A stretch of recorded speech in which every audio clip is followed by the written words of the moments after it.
Assalamu alaikum. My name is Kanza Mustafa and I'm here interning at Medellin under Dr. Lubna Ijaz. So my topic is reflexes and how we conduct the reflexes. इसमें हमारे पास ये होगा कि हम सबसे पहले definition देखेंगे reflexes होते क्या हैं, हम उस ये कौन किस तरह का रिस्पॉन्स आता है इसमें, और फिर हम उसमें देखेंगे कि हम किस किस लेवल पर रिफ्लेक्सेस को देख सकते हैं। तो सबसे पहले जो हमारे पास रिफ्लेक्सेस है उसकी बेसिक जो डेफिनेशन है ये है एक इनवॉलंटरी मूवमेंट होती है, इनवॉलंटरी रिस्पॉन्स होता है एक कोई भी स्टिमुलस का। इसमें जो हमारे पास ब्रेन है वो हमारा डायरेक्टली लिंक नहीं होता। इसमें ये होगा कि अगर हमारे पास बॉडी की कोई स्टिमुलस जाएगी, फॉर एग्जांपल आपने रिफ्लेक्सेस पढ़ा होगा, रिफ्लेक्सेस आर्क पढ़े होंगे, तो if whenever we touch a hot object तो हमारे पास जो रिफ्लेक्स आता है that is not from the brain, that is not the response of a brain, that is the response of a spinal cord. तो ये हमारे पास एक फास्टेस्ट रिस्पॉन्स आता है, उसे हम रिफ्लेक्स कहते हैं। इसके अलावा अब हम देखेंगे कि हमारे पास किस किस लेवल पर हम रिफ्लेक्सेस देख सकते हैं। रिफ्लेक्सेस में सबसे पहले हमारे पास आते हैं superficial reflexes and then the deep reflexes. Superficial reflexes are further divided into two reflexes. First are the cranial reflexes and then the spinal cord reflexes. ये हमारे पास reflexes उनकी लेवल की बेस पर होंगे। अब मैं आपको बताऊंगी कि हम किस किस लेवल पर reflexes को देखेंगे।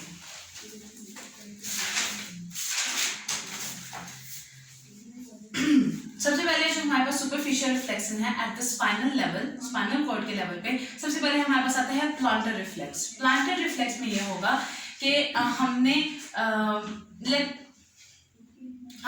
हैमर उठाना है, ठीक है, ये क्लिनिकल हैमर है, इसके जो पॉइंटेड एंड है, इस पॉइंटेड एंड से हमने जो है इस रिफ्लेक्स को चेक करना है। इसमें ये आएगा कि हमने जो लेटरल साइड पे है, हमारे फुट की लेटरल साइड से लेकर हम उसको मीडियल साइड पर लेकर जाएंगे और उससे हमारे पास ये होगा प्लांटर फ्लेक्शन हो जाएगी टोस की। ये हमारे पास सोल पे करते हैं परफॉर्म। अगर हमारे पास प्लांटर फ्लेक्शन हो जाती है टोस की तो इसे हम कहते हैं पॉजिटिव प्लांटर रिफ्लेक्स। ये हमारे पास L5 और S1 के लेवल पर होता है। अगर हमारे पास L5 और S1 के लेवल पर कोई भी लीजन हो या कुछ भी हो या उससे अबव लीजन हो, अपर मोटर न्यूरॉन लीजन हो, तो हमारे पास बेबिंस्की साइन आता है। बेबिंस्की साइन का मतलब ये होता है कि हमारा जो बिग टो है वो हमारे पास फ्लेक्शन में रह जाता है और जो दूसरी जो फिंगर्स होती हैं उसकी फैनिंग हो जाती है। ये हमारे पास पॉजिटिव बेबिंस्की साइन होता है। ये हम specially upper motor neuron lesion में चेक करते हैं। So first of all we will perform the plantar reflex. Plantar reflex को हम इस क्लिनिकल हैमर से करेंगे, उसके पॉइंटेड हेड से।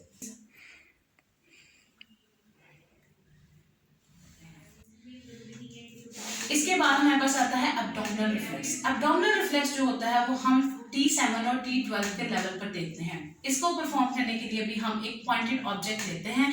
ये हमारे पास एक पॉइंटेड ऑब्जेक्ट है, या फिर हमारे पास जो टेलर हैमर होता है इसका भी है पॉइंटेड ऑब्जेक्ट हम ले सकते हैं। इन दोनों के हम पॉइंटेड ऑब्जेक्ट्स को हम देख सकते हैं और स्पेशली हम इससे परफॉर्म करते हैं जो ज़्यादा पॉइंटेड है। इसमें ये होगा कि हमने कोस्टल मार्जिन, ये हमारे पास इस तरह परफॉर्म करेंगे कि हम शर्टलेस उसको हमारे मॉडल को लिटाएंगे। उसके बाद ये होगा कि हम उसमें कोस्टल जो मार्जिन है उसके पैरेलल हमने स्ट्रोक देना है और जो हमारे पास इंग्वाइनल लिगामेंट है उसके पैरेलल हमने स्ट्रोक देना है। अगर हमारे पास ये स्ट्रोक पॉजिटिव इस तरह से आएगा कि अगर उसमें रिपल्स बन जाएंगे, हमारे पास एब्डोमिनल मसल के रिपल्स जब बन जाएंगे तो हम कहेंगे कि हमारे पास रिफ्लेक्स पॉजिटिव है, रिफ्लेक्स जो है वो ठीक आया है। इसके अलावा हमारे पास ग्रेडिंग होती है। रिफ्लेक्सेस की ग्रेडिंग हम जो हमारे पास नॉर्मल सिस्टम होता है वो इसका 0 to 5 सिस्टम है। हमारे पास जो 0 सिस्टम में आता है, 0 रिस्पॉन्स जो होता है उसमें होता है कोई भी मूवमेंट नहीं होती है। इसमें ये होगा कोई रिस्पॉन्स नहीं आएगा तो इसे हम एबनॉर्मल रिस्पॉन्स कहते हैं। अगर हमारा +1 जो रिस्पॉन्स है दैट इज स्लाइट रिस्पॉन्स आएगा, इसको हम नॉर्मल भी कह सकते हैं, इसको नॉर्मल नहीं भी कह सकते हैं। हम इसके लिए अलग से दूसरे टेस्ट करवाएंगे जिससे हमें पता चलेगा कि ये नॉर्मल है या नॉर्मल नहीं है। इसी वजह से इसकी वीक क्लिनिकल वैल्यू है। इसमें हमारे पास ये आएगा, अगर +2 हमारे पास ग्रेडिंग ये होती है कि उसमें ब्रिस्क रिस्पॉन्स आएगा जो कि नॉर्मल होता है। इसके अलावा जो 3+ जो हमारे पास रिस्पॉन्स होता है वो वेरी ब्रिस्क रिस्पॉन्स होता है जो कि नॉर्मल भी हो सकता है और नॉर्मल नहीं भी हो सकता। जो फोर्थ रिस्पॉन्स होता है that is the GLONASS. GLONASS जो होती है वो हमारे पास एक रिदमिकल रिस्पॉन्स होता है, जिसमें अगर हम स्ट्रोक दे रहे हैं यहाँ पे तो वो ऐसे रिदमिकल मूवमेंट शो कर देगा। तो रिदमिकल मूवमेंट्स को हम कहते हैं क्लोनस, जो कि हमेशा एबनॉर्मल ही होती है।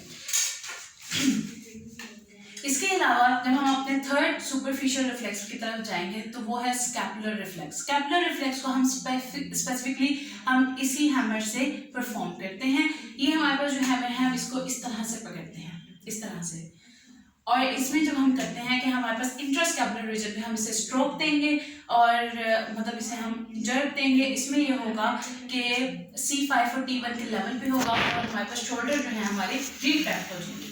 इसको हम कहते हैं हमारे पास स्कैपुलर रिफ्लेक्स। इस now we will perform this scapular reflex. इसमें हम इस हैमर के ब्रॉड एंड से करेंगे। इसको हमने इस तरह से पकड़ना है और अब हम यहाँ पे इंटरस्कैपुलर रीजन में हम इसको स्ट्रोक देंगे। इसके बाद हमारे पास आता है एनल रिफ्लेक्स, जो कि लेवल L1 और L2 पे होता है। ये हम ज़्यादातर परफॉर्म नहीं करवाते हैं और इसकी कोई क्लिनिकल वैल्यू नहीं है। इसके बाद हमारे पास आता है जो हमारे पास रिफ्लेक्सेस आएंगे वो क्रेनियल नर्व्स के रिफ्लेक्सेस आएंगे। क्रेनियल नर्व के रिफ्लेक्सेस जो होते हैं वो ज़्यादातर हमारे पास फेशियल और हमारे पास आईज के जो रिफ्लेक्सेस होते हैं हम उसमें चेक करते हैं। सबसे पहले हमारे पास होता है कंजक्टाइवल रिफ्लेक्स। कंजक्टाइवल रिफ्लेक्स हमारे पास इस तरह परफॉर्म करेंगे कि हम एक कॉटन लेंगे, कॉटन स्वैप लेंगे, उसको हम अपने कंजक्टाइवा पे टच करेंगे। अगर हमारे पास रैपिड क्लोजर हो जाए दोनों आईज का तो हम कहते हैं कि हमारे पास पॉजिटिव कंजक्टाइवल रिफ्लेक्स होता है। इसमें हमारे पास क्या है कि हमारे पास जो हम नर्व चेक करते हैं उसमें एफरेंट 5th क्रैनियल नर्व होती है और इफरेंट 7th क्रैनियल नर्व होती है कंजक्टाइवल रिस्पॉन्स में। इसके बाद हमारे पास आता है कॉर्नियल रिफ्लेक्स।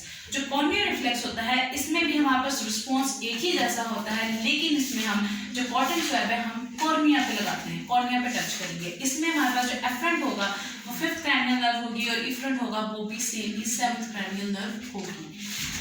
इसके बाद हमारे पास विजुअल रिफ्लेक्स आता है। विजुअल रिफ्लेक्स में हमारे पास ये है कि हम अगर ये हमारे पास जो लेवल होगा उसमें हमारे पास एफरेंट 2nd क्रैनियल नर्व होगी और इफरेंट 3rd क्रैनियल नर्व होगी।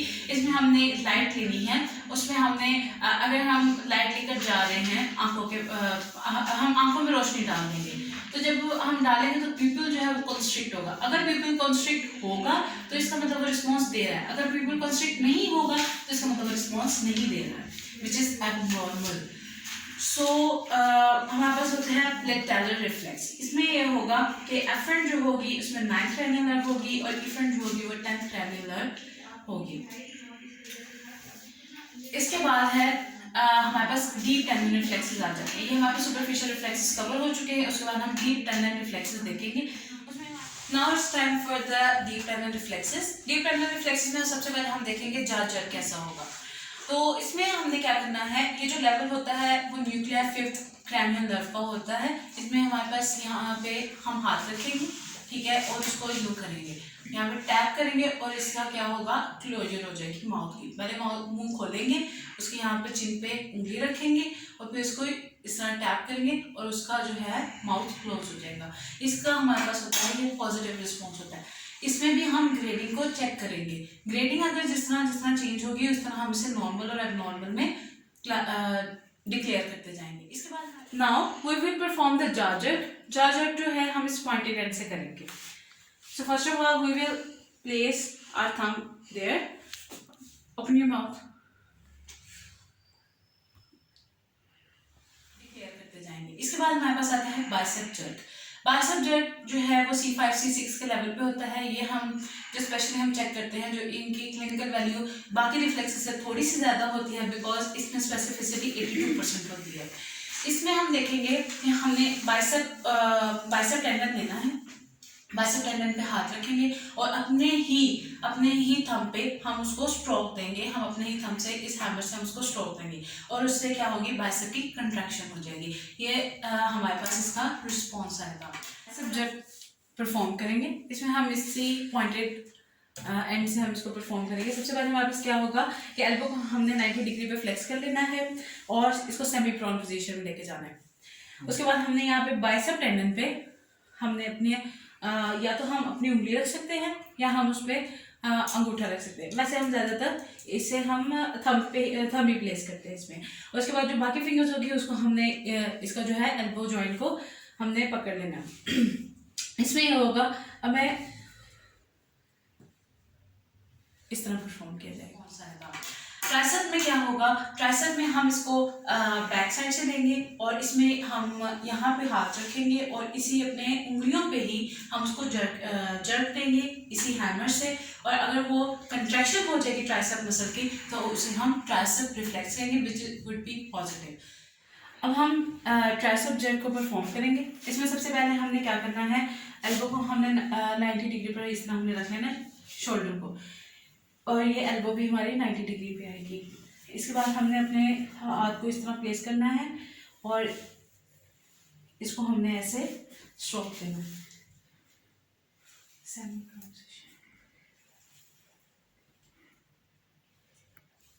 पॉजिटिव। उसके बाद हमारे पास आता है नी जर्क। नी जर्क में भी हम उसको सिटिंग पोजीशन में हम इसे परफॉर्म करते हैं। ये लेवल होता है इसका L2, L3, L4 के लेवल पे हम इसे चेक करते हैं। और हमारे पास क्या होगा, हम इसको सिटिंग पोजीशन में हम पेशेंट को बिठाएंगे। हमारे जो फुट है वो स्टेबल नहीं होने चाहिए, उसको थोड़े से लेवल ऊपर होना चाहिए ग्राउंड से। इसमें हमारे पास क्या होगा, हम उसको नी पे हम उसको जर्क देंगे। हम इसको जर्क दो तरह से दे सकते हैं, हम इसको यहाँ से भी दे सकते हैं, हम इसको यहाँ से भी दे सकते हैं। इसमें दोनों तरह के हम एंड्स को यूज़ कर सकते हैं। इसमें ये होगा कि अगर हम उसको जर्क दें और वो फ्लेक्स कर ले अपनी लेग को, तो उसको हम क्या कहते हैं, पॉजिटिव रिस्पॉन्स आएगा। इसमें हमें ज़्यादातर ख्याल रखना है ब्रिस्क का और वेरी ब्रिस्क का। अगर ब्रिस्क रिस्पॉन्स आएगा तो वो नॉर्मल होगा, अगर वेरी ब्रिस्क रिस्पॉन्स आएगा तो वो नॉर्मल भी हो सकता है और नॉर्मल नहीं भी हो सकता। इसमें हम नी जर्क परफॉर्म करेंगे। नी जर्क में भी हम इसका पॉइंटेड एंड भी ले सकते हैं और इसका ब्रॉड एंड भी ले सकते हैं। ज़्यादातर जो इस्तेमाल होता है वो इसका पॉइंटेड एंड होता है। इसमें हमारे पास जो पेशेंट की पोजीशन होगी वो सिटिंग पोजीशन होगी और जो हमारे पास इसके टोज हैं वो सपोर्टेड नहीं होंगे। अगर टोज सपोर्टेड होंगे तो वो नी जर्क परफॉर्म नहीं किया जाएगा। इसमें हमने क्या करना है, हमने इसके यहाँ पे पेटेला टेंडन पे हमने स्ट्रोक देना है। इसके बाद हमारे पास आता है एंकल जर्क। एंकल जर्क में भी हम उसको सिटिंग पोजीशन में हमने इसे परफॉर्म करवाना है। इसमें ये होगा कि हम उससे सिटिंग पोजीशन में बिठाएंगे, लेकिन हम उसमें जिस हम एंकल का चेक करेंगे उस एंकल को हम सपोर्ट देंगे अपने ही हाथ से और बैक साइड से हम एंकल से उसको टैप करेंगे। अगर वो काफ मसल कंट्रैक्ट हो जाए, काफ मसल मीन्स द गैस्ट्रोपेनियस अगर कंट्रैक्ट हो जाए और वो हमारे पास उसकी स्लाइट मूवमेंट शो हो जाए तो हम इसको पॉजिटिव रिस्पॉन्स कहेंगे। रिफ्लेक्सेस मतलब उसमें हैं और वो नॉर्मल है। That's all about the deep tendon reflexes. Thank you so much.